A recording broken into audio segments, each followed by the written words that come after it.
Pretty Let's do quick. it. You Yeah, good? Okay. let's go. Yes, Cool. sir. All right, man. It's wonderful to meet you. Thank you for taking a minute out today. I Of appreciate it. course. Thank you. Thanks for having me. Yeah, you bet. So before we get into your world of helping people that build better, building better things, I want to know this. 4.5 years or so ago, we were going through this pandemic, and it made all of us kind of rearrange our lives in Mm, multiple ways. How much of living through that time period has reverberated into where you're at today? 100%. Yeah. I have always my actual really my deepest passion in this entire world is architecting, and architecting is not from a position of what you would think with like mathematical and structural. I'm not that type of architect. I'm a psychological architect. And that's really where my background comes from. And so as I watched people go through what is I deemed the largest social human experiment in known history with an outcome that has not been defined, but even more so, I think is fluid, which is dangerous, and only because you've got 8 billion, people times X amount of variables, we are in, it blows the calculators off the math of Yeah. what are we looking at long term. And what really happened, I've noticed, is two things. One, we eroded social trust, and not only just ourselves, but in each other. Yeah. Secondly, the only way for us to survive as a species is that basic scenario, which we now are eroding. So now we're moving into this isolation theory. And then the question becomes, well, if you're isolated, the old comment of are you self-made really becomes the cliche of and misnomenclature that no one's self-made. And we've seen that now. We're now having this contraction where everybody wants to work together, but we don't know how anymore. We've been so isolated and so disconnected in our communication, even in this matter. We're so used to communicating online now that the value of a relationship that's, face to face, belly to belly, handshake to handshake, and walking shoulder to shoulder, I think the world's crying for it, but we're struggling how to get there. And so as we start to see that now, what I think Build Your Fortress has really become, and really part of the impetus why we jumped in to help and to guide this company, was to say, hey, look, let's talk about the basic hierarchical needs. And we can go to Maslow if you like to. Don't take Travis Fox's word for it. I mean, it's been around a lot longer than I have been. That is, food, air, water, shelter, self-acceptance. Well, okay. All of those have been threatened at a global level, not because there's a shortage thereof, but because we had a common enemy, which we'll call COVID at this time. But even more so, that lingering effect has now threatened the thematic of our safety. And I don't mean safety isn't from war. That's always been present with humans, because humans have a tendency to be, unfortunately, destructive. Yeah.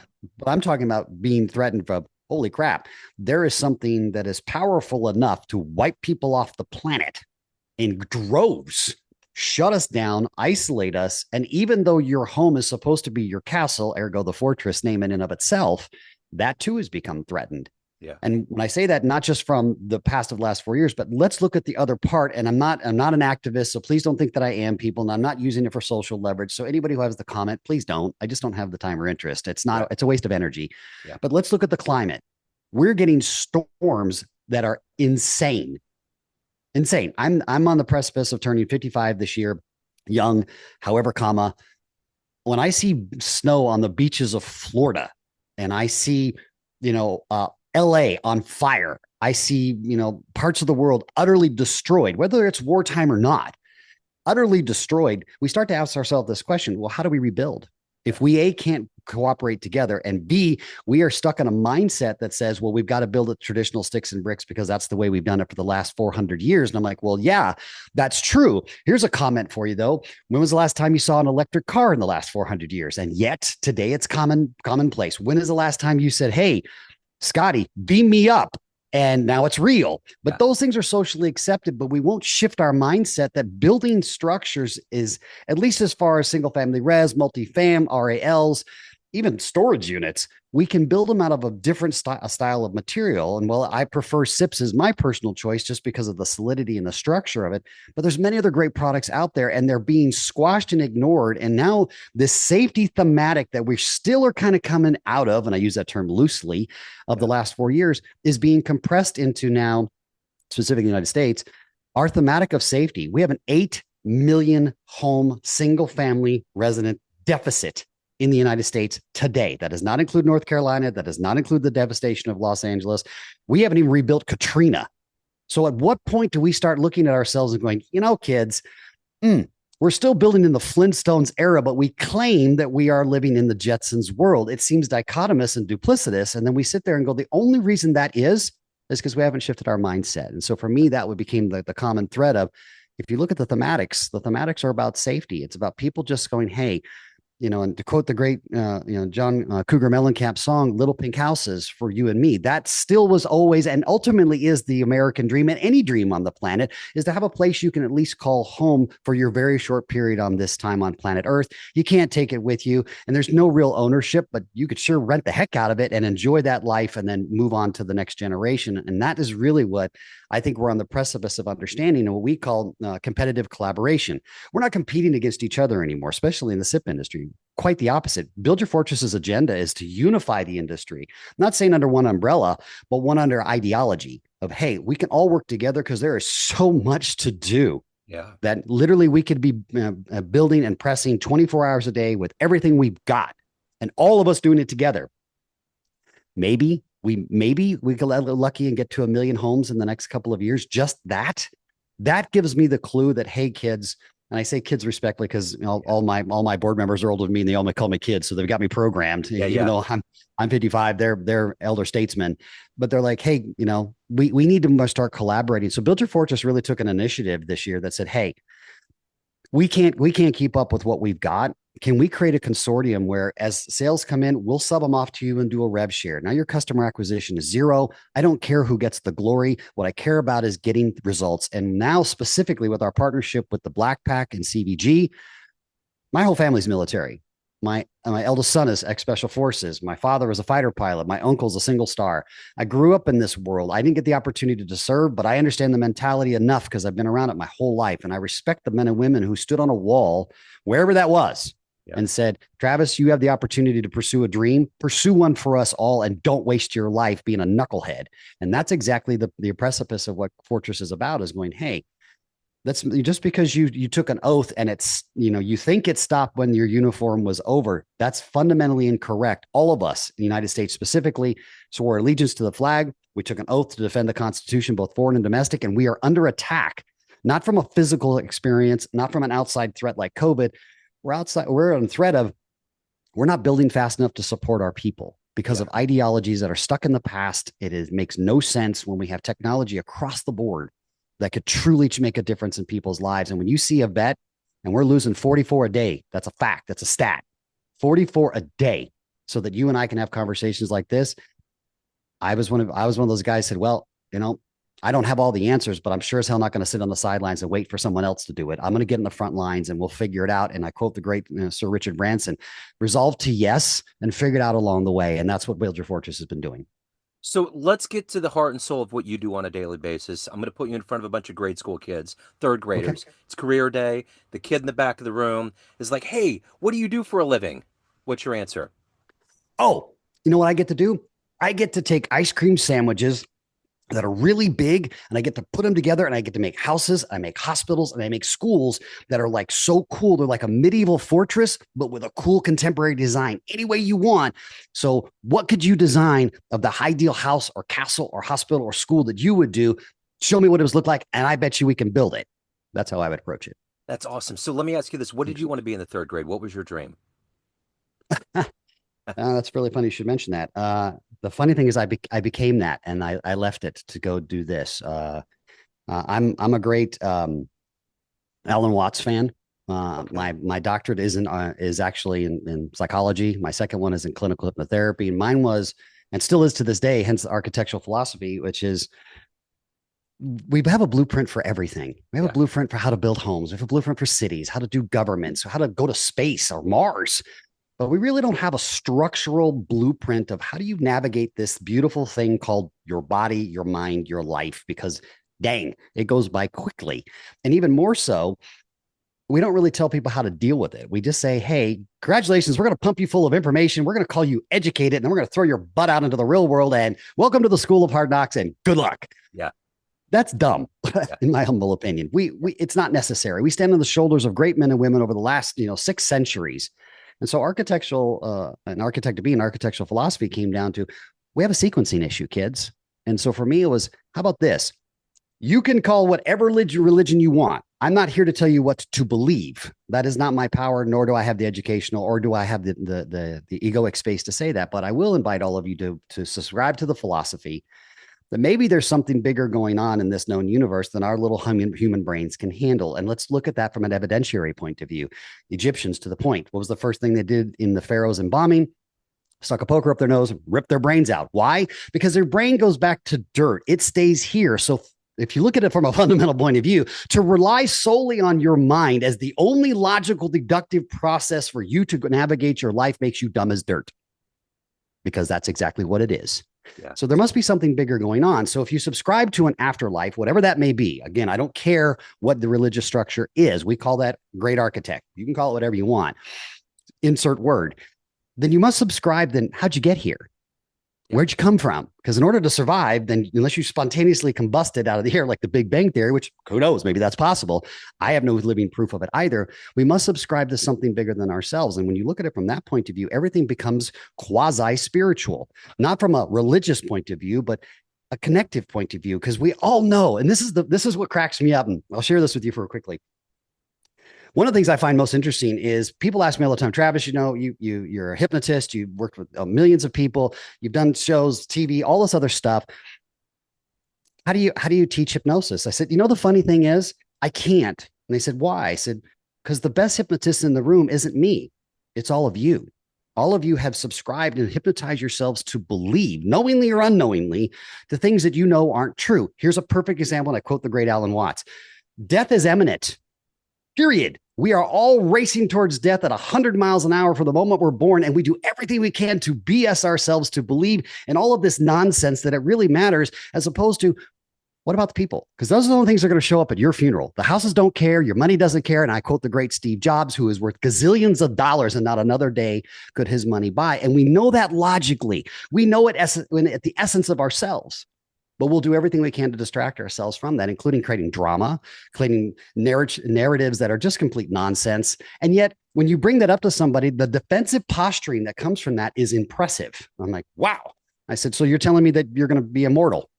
Okay, well, if Elon Musk figures that out for you, then God bless you. But let's go with 8,000 years of human history that no one gets off the planet alive. So that begets the real question. And that's really what the impetus for Fortress was when we stepped into this industry was, hey, kids, if you only had 30 days left to live, and theoretically you do, the things that are going on in the world right now are mind-boggling. Planes are falling out of the sky. We got, people crashing into each other. It's nuts. It just looks like the end times, no matter what, religious philosophy you subscribe to. And I'm not saying that it is, but it has that feel. And especially coming out of the last 4 years, to your original question, it feels like we're coming out of dark night of the soul times 4+ years and beyond. Yeah. And you ask yourself this question: if I only had 30 days left to live, would I be doing anything in my life that I'm currently doing, business, personal, relationship? And if you're honest with yourself, which most of us aren't, ergo self-hypnosis, any part of that answer is no. What the hell are you waiting for? Yeah. You're only screwing yourself. And when I share that with people, and thank you for giving me a forum to do that, and I'm so grateful, truly I am. When I say that, I find one of two things. Either people go, holy crap, you're absolutely right. And I'm like, well, I'm not interested in being right, because right is subjective. What I'm interested in is, how does that affect your choice patterns of how you're choosing to engage your world? Are you willing to get in and do something that maybe is beyond your scope of intelligence, but learn? Right? I'm not a mechanical engineer. I'm not a structural engineer. Hell, I'm not even an architect by trade, but I can figure it out. And what we're about ready to do in the manufacturing world is revolutionary. We're changing the world, not because Travis Fox is great, because I asked a question: what's wrong with manufacturing? Oh, it doesn't move. It's stuck in one spot. It is a big ass overhead over any business in the world. We've driven it out of the United States because its cost basis is so ineffective and so cost prohibitive that it really kind of screwed us up. So I shifted gears and asked the question, well, what if it could move? Yeah. What if I could bring the line to you? What if I could bring the modern day cavalry with our men and women who are military retired, who are still looking for passion, purpose, mission, and vision to rebuild the America that they stood for, and do it under our commander in chief, who's currently in that office, demanding that we do that by the mandate of the people, and our first responders, because that's how we create forward operating bases in military. We stick our forces out there. We secure the territory. Well, why aren't we doing that with our neighborhoods? Yeah. We got incredible people who know how to police and protect naturally. It's their nature. They're gladiators by trade. They're not warriors. They're gladiators, which means they stand for something. Why not do that? And then secondly, it comes back to that. Well, if you only had 30 days left to live and any part of your answer is no, I dare you. I double dog dare you. Change right now. Do it. You're only going to screw yourself. You know that. And if you give me any kind of defensive posturing and arguing about your responsibility, I got people weighing on me, that's all nonsense because you know it's true. Yeah. Because the truth is, will those people actually show up at your funeral? And most likely they won't. That's a sobering thought. I get it. But guys, we need sobriety because we are drunk on illusion, self included. I am not sitting from, some postulated space of, oh, Travis Fox has got all the answers. No, I'm just as screwed up as you guys are. I at least have awareness that I am. And I'm willing to ask the question of what if? Why not? What would it be like? Or, hey, has anybody ever thought about it? If they have, what did you learn? And how can we adjust that? Because curiosity and the craving, and I mean that literally, craving for what if, that's the only adventure in life that I have personally found. I'm not saying it's for everybody. For me, that makes sense. Yeah. It was the only one. And for me, I've had an incredible career doing things. When I tell people my career, and even half the time I look back, I got to be honest with you, Joe, I look back and I go, are they talking about me? Because in my head, I still haven't accomplished 90% of what I said I would do. Yeah. Which is insane because if you look at my background, it's pretty prolific.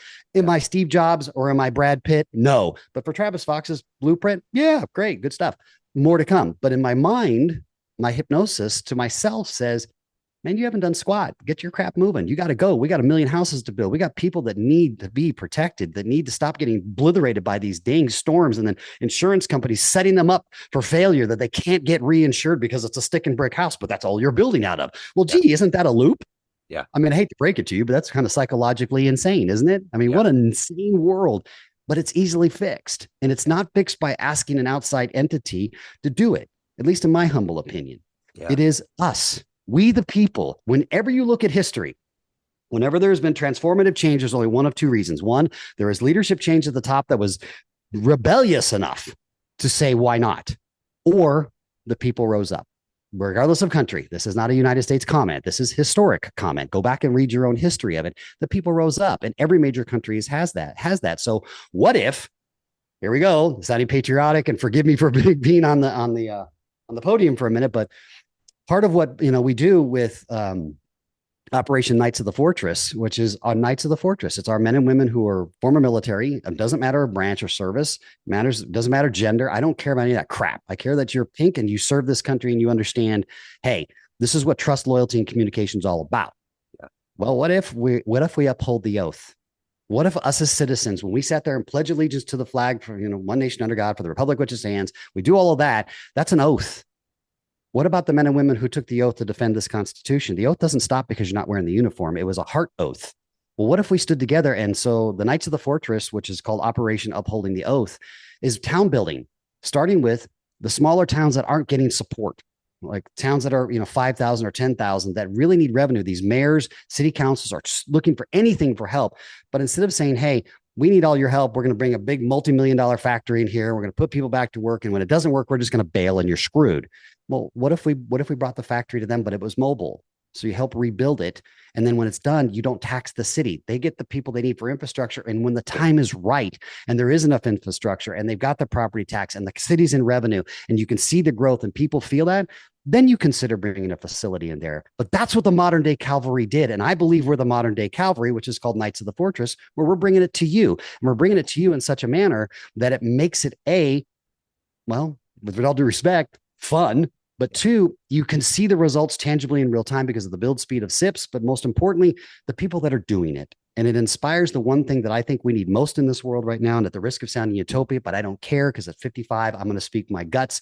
We need real hope, and we need to believe in each other again because we have been obliterated psychologically, emotionally, spiritually, financially, you name it. We have eroded a trust in everything that we held dear for the last century or 2 centuries or 3 centuries. Go back as far as you like, but we've done it really here in America in an epic way.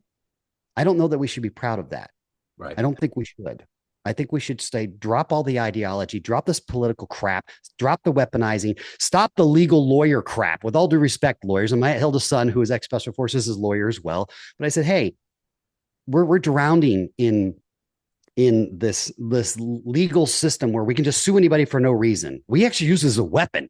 Heck, I've been guilty of it. People have done it to me just to stop the industry because, well, that's threatening my profit. Well, I don't give a crap about your profit. I care about people. because without people, you don't make profit anyways, buddy, because we're all in the people business. And until we shift our mindset that no matter what industry you're in, I don't care if you're standing on a street corner advertising or you're the CEO or the chairman of a public company, whatever, or chairwoman for that matter, you're in the people business. Yeah. That's the only people who are going to show up to your damn funeral. And if you don't believe that, then forget that I was ever here. Joe will never have me back. And thank you for listening. But if it does and it stirs something in you, then do something. Yeah. Stand up. I'm not talking about rebellion. I'm not talking about revolution. I'm not talking about that nonsense. I'm talking about what can I do to help? Yeah. What are my resources? Financial, connection, get on the front line, help build a SIP. I mean, when we build with with Habitat, for example, those people are volunteers. They're not tradespeople, and they can do it in hours and they see the results. And there's something tangible when you can go, Joe, it was really cool to help build your house. And there's a bond that comes with that when you see the person who goes, wow, you really did build a fortress. And I'm like, yeah, it's yours. And now we're going to go next door and build the next one. And that's what the V+1 program does with CVG and Blackpack and Build Your Fortress. Thank you for the pontification. I kind of got passionate about that, which I I love clearly, it. I I love clearly the have energy, done. my man. Yeah, no, this is great. I love it. Thanks. And you're Thank totally you. right. I always feel in my guts with what's going on in the world right now is that we need to get rid of all of these old ideologies and being beaten down on all these fronts, like you said. Because when you look at it, if you Oh, take your brain to being a kindergartner and you look around at the world with what's going on, it's not okay, man. It's no, not okay. We're no, not building each other up. We're not giving each other what we need. We're not no. doing things. We're not sticking to promises. We're not being honest with each other. And all of that, from a psychological standpoint, isn't okay. Right. And it sounds dour. It sounds It does. very And it Debbie, does. but it's the truth, man. It's like, And not even, and you know, Joe, it's not, I love you for that. And I honor you because it takes a lot of guts, especially for podcast hosts of significance like yourself, to say something that sounds contrarian. right. I would challenge that. It's not contrarian. It's an invitation of collaboration, but Uh-huh. we're so used to, well, dog, it's a dog eat dog world. No, it's not. When's the last time you see a dog eat itself? That's such Yeah. a stupid metaphor. Cut the crap, Yeah. right? Oh, it's business is war. Why? Yeah. We're on the same planet. I hate to break it to everybody, but maybe you haven't noticed. We're the only guys in the neighborhood. There's no other planet that we're aware of that has our species. So maybe it might just be an interesting philosophy and an ideological shift. And I agree with you, Joe, 100%. And thank you for taking that stance. Until we're willing to say, just because we can doesn't mean we should. And just because we did doesn't mean we need to do it again. What if we constantly created curiosity? That's what built America. We were willing to say, why the hell not? Yeah. Says who, king?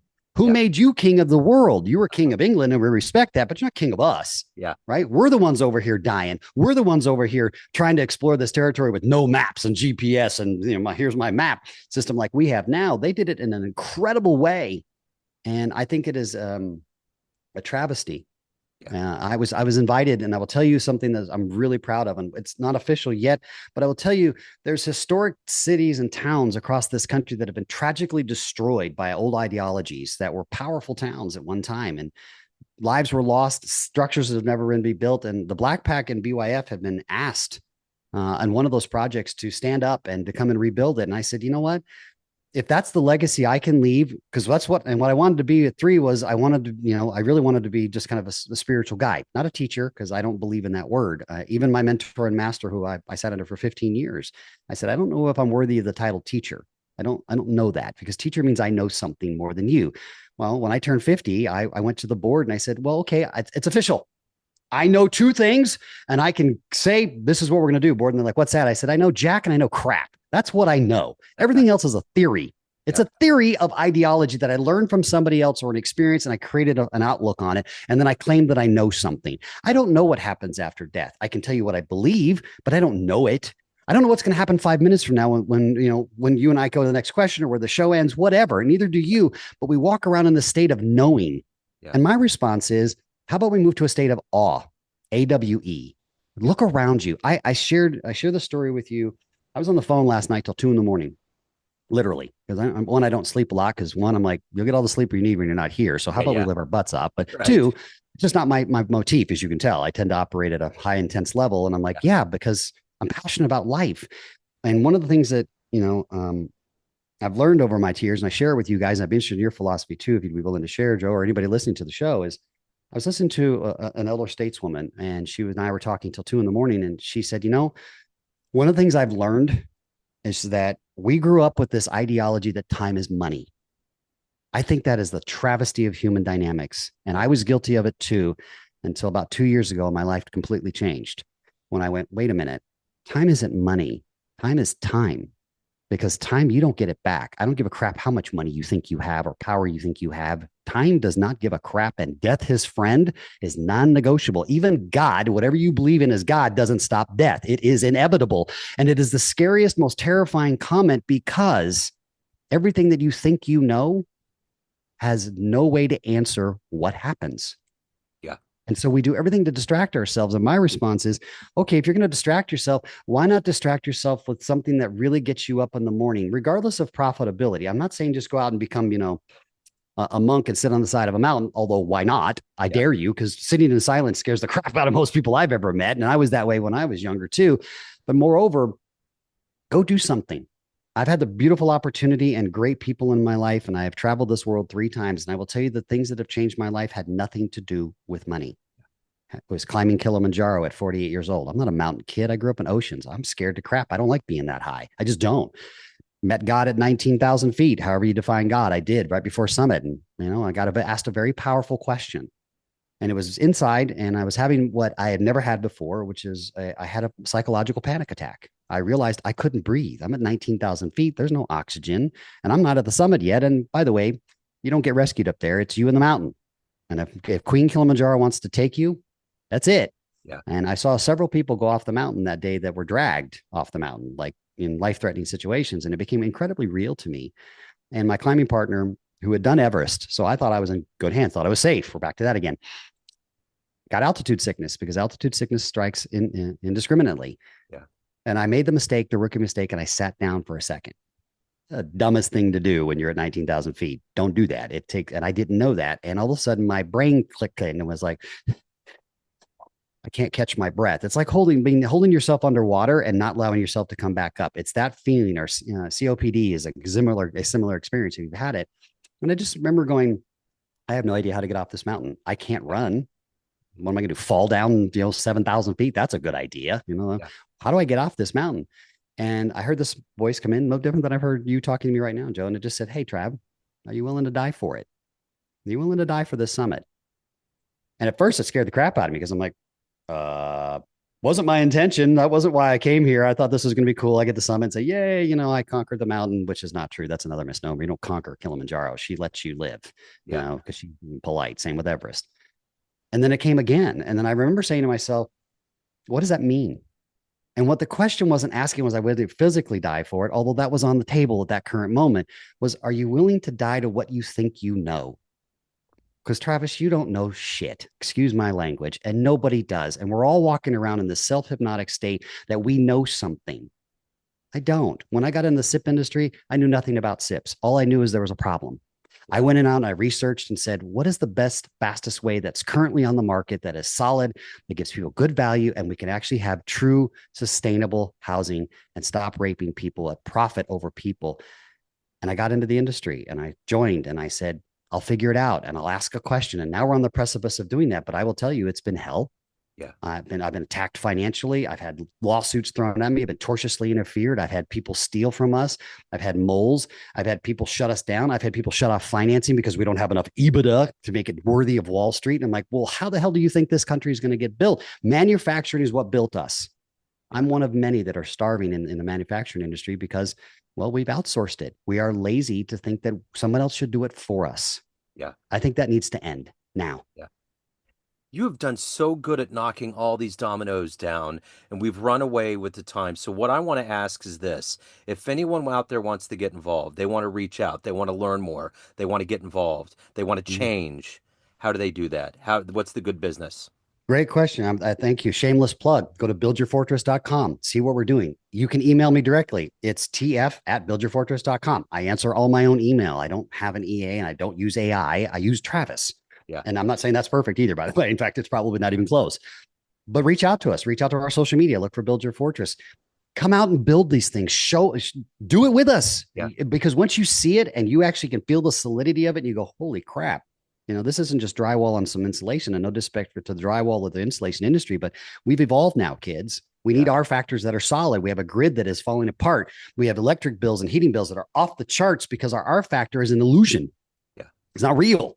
And we're taxing these people and say, well, you can have attainable and workforce housing. But by the way, it's going to cost you an arm and leg to run the damn thing after you bought it. We didn't tell you that. But by the way, now that you're in it, and so that we can foreclose on you and do it again, because we're more interested in the money and the turnover of our interest rate than we are about how do we help people. Now, some people do that to themselves and they have to take that. I get it.